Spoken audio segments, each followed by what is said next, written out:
No, tengo la Mónica.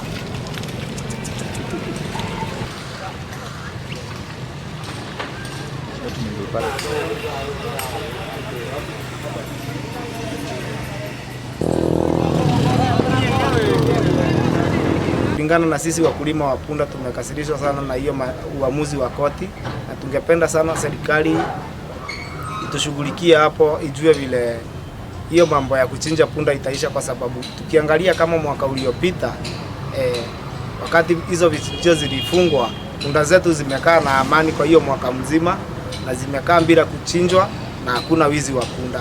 Lakini mambo ya vichinjio za punda zikirudi, tunajua ukweli ni kwamba mahali mtu anaendanga kufunga punda yake, asubuhi utakuwa unaamka unapata punda imeenda, kama ilivyokuwa wakati punda zilikuwa zinachinjwa mwaka hiyo iliyopita.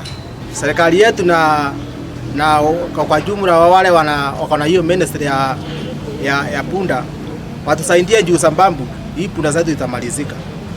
Na nimeonelea kwamba kwa juu sababu tulisikia ate walituweza kwenye kwa koti. Nisema hiyo Anthony General huyu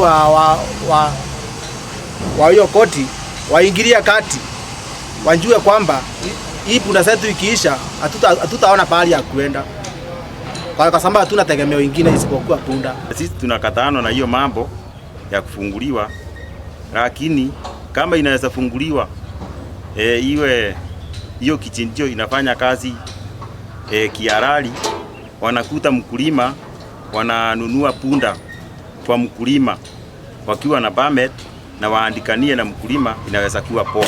Lakini kama watafungua alafu waanze kutafuta watu wengine huko wanatuimbia punda usiku, mtu akiamka asubuhi anakuta hakuna punda yake, sisi tunasema tu ifungu.